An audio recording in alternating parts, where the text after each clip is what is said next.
ನಮಸ್ತೆ ಸ್ನೇಹಿತರೆ, story enter ಚಾನೆಲ್ಗೆ ಸ್ವಾಗತ. ಸ್ನೇಹಿತರೆ, ನಾವು ಈ ಹಿಂದೆ ಕಾಕುಸ್ಥ ವರ್ಮರ ನಿಧನದ ನಂತರ ರಾಜಕೀಯ ಪರಿಸ್ಥಿತಿ, ಅವರ ಮಗ ಸಂತಿವರ್ಮರು ಅಧಿಕಾರಕ್ಕೆ ಬಂದದ್ದು, ಸಂತಿವರ್ಮರು ಪಲ್ಲವರ ಒತ್ತಡವನ್ನು ಪ್ರತಿರೋಧಿಸಿದ್ದು, ಸಂತಿವರ್ಮರ ರಾಜತಾಂತ್ರಿಕ ಪ್ರಯತ್ನಗಳು, ಕ್ರಿಸ್ತಶಕ 467ರ ಹೊತ್ತಿಗೆ ಕಂಚಿ ಬನವಾಸಿ ಗಡಿ ಯುದ್ಧ ನಡೆದದ್ದು. ಆ ಯುದ್ಧದಲ್ಲಿ ಪಲ್ಲವರನ್ನು ತಡೆದು ಬನವಾಸಿಯ ಮೇಲೆ ಪಲ್ಲವರ ನೇರ ಅಪಾಯವನ್ನು ತಾತ್ಕಾಲಿಕವಾಗಿ ತಪ್ಪಿಸಿದ್ದು. ಆ ಯುದ್ಧದ ಗೆಲುವಿನಿಂದ ಕದಂಬರಿಗೆ ಸೈನಿಕವಾಗಿ ಮಾತ್ರವಲ್ಲ, ಮಾನಸಿಕವಾಗಿಯೂ ಬಲ ಸಿಕ್ಕಿದ್ದನ್ನು ನಾವು ಈ ಹಿಂದೆ ನೋಡಿದ್ದೆವು. ಈಗ ಕಾಕುಸ್ಥ ವರ್ಮರ ಮತ್ತೊಬ್ಬ ಮಗ ಮೃಗಶಿರ ವರ್ಮರು ಕ್ರಿಸ್ತಶಕ 475ರಿಂದ 485ರವರೆಗೆ ಆಳ್ವಿಕೆಯನ್ನು ನಡೆಸಿದ್ದನ್ನು ನಾವು ನೋಡುತ್ತಾ ಹೋಗೋಣ. ಮೃಗರ್ಷ ವರ್ಮರು ಅಧಿಕಾರಕ್ಕೆ ಬರುತ್ತಿದ್ದಂತೆ ಗಂಗರೊಂದಿಗೆ ತೀವ್ರ ಸಂಘರ್ಷಗಳು ಹೆಚ್ಚಾದವು. ಪಶ್ಚಿಮ ಗಂಗರು ಕದಂಬರನ್ನು ತಮ್ಮ ಅತ್ಯಂತ ನೈಸರ್ಗಿಕ ಎದುರಾಳಿಯನ್ನಾಗಿ ನೋಡುತ್ತಿದ್ದರು. ವಿಶೇಷವಾಗಿ ಕಾಕುಸ್ಥ ವರ್ಮರ ಕಾಲದ ಮಿತ್ರತೆ ನಂತರ ಹರಾಜಾಗಿತ್ತು. ಮೃಗರ್ಷ ವರ್ಮರ ಕಾಲದಲ್ಲಿ ಗಂಗರು ಬಲಿಷ್ಠ ಸೇನೆ, ಕೇಂದ್ರೀಕೃತ ಆಡಳಿತ, ತುಮಕೂರು ಮೈಸೂರು ಪ್ರದೇಶಗಳ ಸ್ಥಿರ ನಿಯಂತ್ರಣ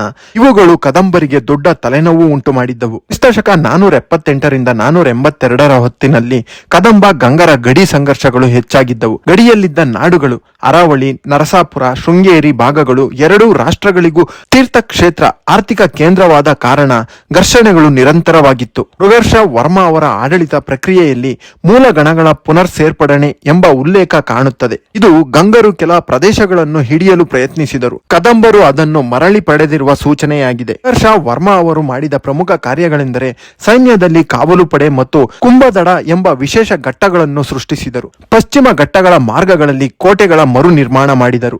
ನದಿ ಪರ್ವತಗಳ ಮಧ್ಯೆ ಸೇನಾ ಚಲಾವಣೆ ಮಾರ್ಗ ಸುಧಾರಣೆ ಮಾಡಿದರು ಹಾಗೂ ಗಡಿಯ ಗ್ರಾಮಗಳಿಗೆ ನೇರ ರಾಜ್ಯ ರಕ್ಷಣಾ ವ್ಯವಸ್ಥೆಯನ್ನು ನಿರ್ಮಿಸಿದರು.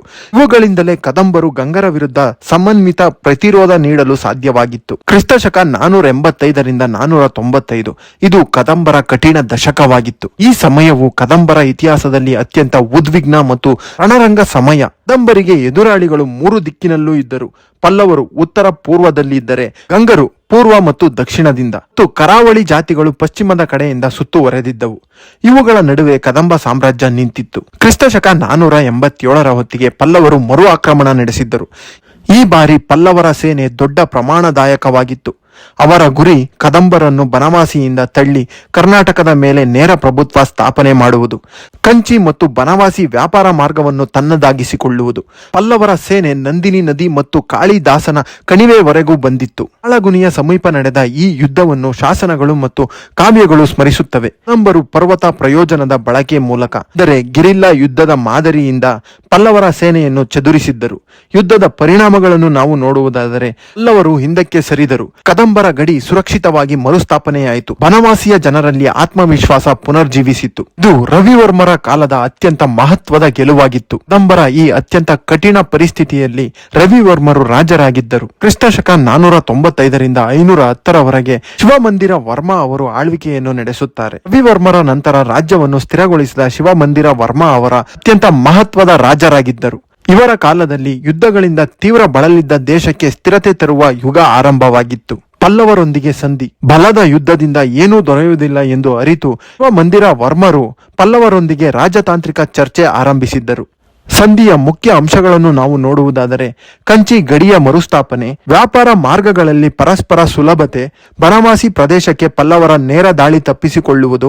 ಈ ಒಪ್ಪಂದದಿಂದ ಪಲ್ಲವರಿಗೂ ಸಹಕಾರಿಯಾಗುತ್ತಿತ್ತು, ಏಕೆಂದರೆ ಅವರು ಉತ್ತರದಲ್ಲಿ ಚಾಲುಕ್ಯರ ಉದಯವನ್ನು ಎದುರಿಸುತ್ತಿದ್ದರು. ಶಿವಮಂದಿರ ವರ್ಮರು ಪಲ್ಲವರಂತೆಯೇ ಗಂಗರೊಂದಿಗೂ ಕೂಡ ಸಂಧಿಗೆ ಮುಂದಾಗಿದ್ದರು. ಈ ಸಂಬಂಧದ ಮುಖ್ಯ ಅಂಶಗಳನ್ನು ನಾವು ನೋಡುವುದಾದರೆ ವಿವಾದಿತ ಗಡಿಯ ವಿಭಾಗಗಳು, ವಿಚಾರಣಾ ಪ್ರಾಂತ್ಯಗಳ ಹಂಚಿಕೆ, ವ್ಯಾಪಾರ ನೆಲೆಗಳ ಸಂರಕ್ಷಣೆ, ಧಾರ್ಮಿಕ ಸಂಸ್ಥೆಗಳಿಗೂ ಕ್ರೋಢೀಕರಿಸಿದ ಹಕ್ಕು. ಇದರ ಫಲದಿಂದ ರಾಜಕೀಯದಲ್ಲಿ ಸಮತೋಲನ ಸಾಧಿಸಿದ್ದರು. ಶಿವಮಂದಿರ ವರ್ಮರು ಅತ್ಯಂತ ಶ್ಲಾಘನೀಯ ಕೆಲಸವನ್ನು ಮಾಡಿದ್ದರು.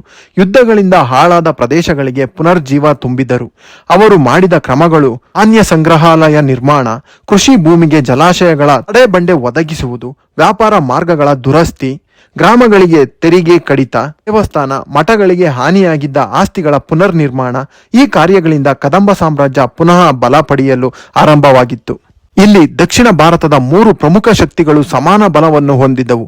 ಕದಂಬರು ಬನವಾಸಿಗೆ ಕೇಂದ್ರವಾಗಿದ್ದರೆ ಗಂಗರು ತಲಕಾಡು ಮೈಸೂರು ಪ್ರದೇಶದಲ್ಲಿದ್ದರು. ಪಲ್ಲವರು ಕಂಚಿ ತಮಿಳುನಾಡಿನಲ್ಲಿದ್ದರು. 3 ರಾಷ್ಟ್ರಗಳಿಗೂ ಭೂಮಿಯ ಮೇಲೆ ಹಕ್ಕು, ವ್ಯಾಪಾರ ಮಾರ್ಗಗಳ ನಿಯಂತ್ರಣ, ಧಾರ್ಮಿಕ ಕೇಂದ್ರಗಳ ಆರ್ಥಿಕತೆಗೆ ಆದ್ಯತೆ, ನದಿ ಕಣಿವೆಗಳ ಉತ್ಪಾದನಾ ಪ್ರದೇಶಗಳಿಗೆ ಪೈಪೋಟಿಗಳು ನಡೆಯುತ್ತಿದ್ದವು. ಈ ಎಲ್ಲಾ ಸಮಸ್ಯೆಗಳ ನಡುವೆ ಕದಂಬರು ಹೇಗೆ ಬದುಕಿ ಉಳಿದರು ಎಂದು ನಾವು ನೋಡುವುದಾದರೆ, ಪಶ್ಚಿಮ ಘಟ್ಟಗಳ ಭೌಗೋಳಿಕ ಬಲ, ಯುದ್ಧ ಸ್ಥಿರತೆಯ ನಿರಂತರ ಪರಿಷ್ಕರಣೆ, ರಾಜತಾಂತ್ರಿಕ ಬುದ್ಧಿವಂತಿಕೆ, ಪ್ರಾದೇಶಿಕ ಜಾತಿ ನಾಯಕರನ್ನು ತನ್ನೊಂದಿಗೆ ಸೇರಿಸಿಕೊಳ್ಳುವಿಕೆ, ಗಂಗ ಪಲ್ಲವರೊಂದಿಗೆ ಯುದ್ಧಗಳಲ್ಲಿ ಜಯ ಪರಾಜಯ ಇದ್ದರೂ ಕದಂಬರು ಒಮ್ಮೆಯೂ ಸಂಪೂರ್ಣವಾಗಿ ಸೋತಿರಲಿಲ್ಲ. ಈ ಯುಗದ ಅಂತ್ಯದ ವೇಳೆಗೆ ದಕ್ಷಿಣ ಭಾರತದ ರಾಜಕೀಯ, ಪಲ್ಲವರು ಉತ್ತರದಲ್ಲಿ ಚಾಲುಕ್ಯರ ಒತ್ತಡಕ್ಕೆ ಸಿಲುಕಿದ್ದರು. ಗಂಗರು ತಮ್ಮ ಗಡಿಯನ್ನು ಕಾಯುತ್ತಾ ನಿಂತರು. ಕದಂಬರು ತಮ್ಮ ಮಧ್ಯ ರಾಜ್ಯವನ್ನು ಸ್ಥಿರವಾಗಿ ಕಾಪಾಡಿಕೊಂಡರು. ಶಕ 510ರ ವೇಳೆಗೆ ದಕ್ಷಿಣ ಭಾರತದಲ್ಲಿ ಸಮತೋಲನದ ಸ್ಥಿತಿ ನಿರ್ಮಾಣವಾಗಿತ್ತು. ಕದಂಬರು ತಮ್ಮ ಸೈನ್ಯ ತಂತ್ರಗಳನ್ನು ವಿಸ್ತರಿಸಿದ್ದರು. ರಾಜಕೀಯ ತಂತ್ರಗಳಲ್ಲಿ ಪಕ್ವತೆ ಕಂಡಿದ್ದರು. ಜಾತಿ ನಾಯಕರೊಂದಿಗೆ ಸಾಮಾಜಿಕ ಏಕತೆ ಹೆಚ್ಚಾಗಿತ್ತು.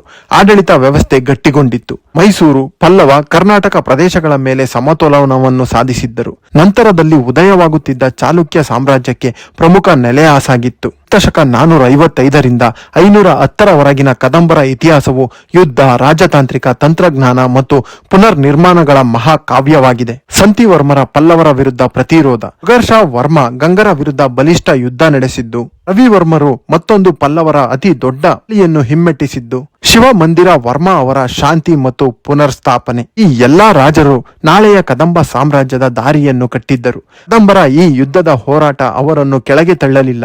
ಅದೇ ಅವರನ್ನು ದಕ್ಷಿಣ ಭಾರತದ ರಾಜಕೀಯದಲ್ಲಿ ಶಾಶ್ವತವಾಗಿ ಉಳಿಸಿತ್ತು. ಬನವಾಸಿಯ ಕದಂಬ ಸಾಮ್ರಾಜ್ಯವು ಕ್ರಿಸ್ತಶಕ 5ನೇ ಶತಮಾನಕ್ಕೆ ಬಂದಾಗ ತನ್ನ ಇತಿಹಾಸದ ಅತ್ಯಂತ ಸಂಕೀರ್ಣ ಮತ್ತು ಸೂಕ್ಷ್ಮ ಘಟ್ಟಕ್ಕೆ ಕಾಲಿಟ್ಟಿತ್ತು. ಮಯೂರ ವರ್ಮರಿಂದ ಆರಂಭವಾದ ಈ ಸಂಸ್ಥಾನವು ರಘು, ಕಾಕುಸ್ಥ ವರ್ಮರು, ಸಂತಿ ವರ್ಮರು ಮತ್ತು ಮೃಗರ್ಷಿ ವರ್ಮ ಅವರ ಮೊದಲಾದ ರಾಜರ ಕೈಚಳಕದಿಂದ ಬಲಿಷ್ಠ ರಾಜಕೀಯ ಮತ್ತು ಸಾಂಸ್ಕೃತಿಕ ಶಕ್ತಿಯಾಗಿ ಹೊರಹೊಮ್ಮಿತ್ತು. ಆದರೆ ಪ್ರತಿ ಸಾಮ್ರಾಜ್ಯವು ಒಂದು ಹಂತದಲ್ಲಿ ಒಳಕೋಟೆಯ ರಾಜಕೀಯವಾಗಿ ಪರಿಣಮಿಸುತ್ತದೆ.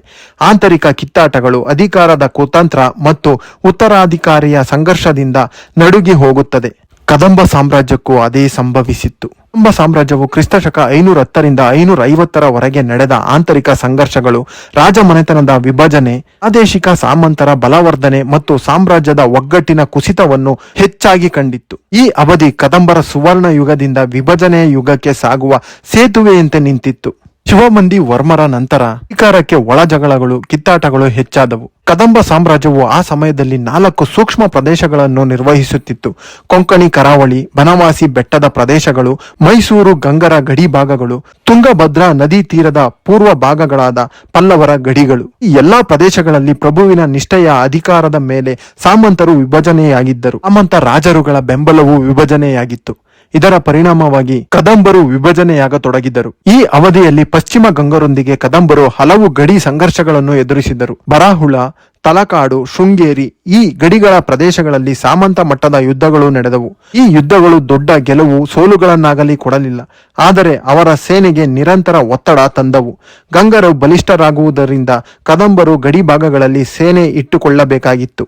ಇದರಿಂದ ಆರ್ಥಿಕ ಒತ್ತಡ ಹೆಚ್ಚುತ್ತಿತ್ತು.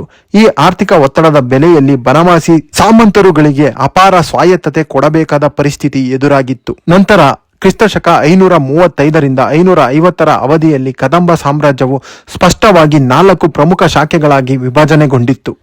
ಬನವಾಸಿಯ ಕದಂಬರು ಮೂಲ ರಾಜವಂಶವಾದರೆ ಕೊಂಕಣಿ ಕದಂಬರು ಕರಾವಳಿಯ ಶಾಖೆಯನ್ನು ನೋಡಿಕೊಳ್ಳುತ್ತಿದ್ದರು. ಹಲಸಿ ಕದಂಬರು ವಾಯುವ್ಯ ಭಾಗಕ್ಕೆ ಸೀಮಿತರಾದರು. ಗೋವಾ ಚಾಲುಕ್ಯ ಗಡಿ ಭಾಗದ ಕದಂಬರು ಸ್ಥಳೀಯ ಸಾಮಂತರುಗಳು. ಇವರೆಲ್ಲರೂ ತಾಂತ್ರಿಕವಾಗಿ ಬನವಾಸಿಯ ನಿಷ್ಠರಾಗಿದ್ದರು. ಪ್ರತಿಯೊಬ್ಬರೂ ಸ್ವಂತ ಮುದ್ರೆಗಳು, ಸ್ವಂತ ಸೇನೆಯನ್ನು ರೂಪಿಸಿದ್ದರು. ರಾಜ್ಯವು ಒಂದು ಸಾಮ್ರಾಜ್ಯದಿಂದ ಸಾಮಂತ ಕೇಂದ್ರಿತ ರಾಜ್ಯವಾಗಿ ಪರಿವರ್ತನೆಯಾಯಿತು. ಇಲ್ಲಿಂದ ಕದಂಬರು ಚದುರಿ ಹೋಗಿ ಆಳ್ವಿಕೆಯನ್ನು ನಡೆಸತೊಡಗಿದರು. ಹೀಗೆ ಕನ್ನಡದ ಮೊದಲ ರಾಜವಂಶದ ಕೊನೆಯಾಗಿತ್ತು. ಸ್ನೇಹಿತರೆ, ಈ ವಿಷಯದ ಬಗ್ಗೆ ನಿಮ್ಮ ಅನಿಸಿಕೆ, ಅಭಿಪ್ರಾಯವನ್ನು ಕಾಮೆಂಟ್ ಬಾಕ್ಸ್ ನಲ್ಲಿ ತಿಳಿಸಿ. ಮಾಹಿತಿ ಇಷ್ಟವಾದರೆ ಲೈಕ್ ಮಾಡಿ ಮತ್ತು ಚಾನಲ್ಗೆ ಸಬ್ಸ್ಕ್ರೈಬ್ ಮಾಡಿ. ಮತ್ತೆ ಪಶ್ಚಿಮ ಗಂಗಾ ಸಾಮ್ರಾಜ್ಯದ ಅಧ್ಯಾಯಗಳನ್ನು ಮಾಡುತ್ತೇನೆ. ಮತ್ತೆ ಭೇಟಿಯಾಗೋಣ. ಧನ್ಯವಾದಗಳು.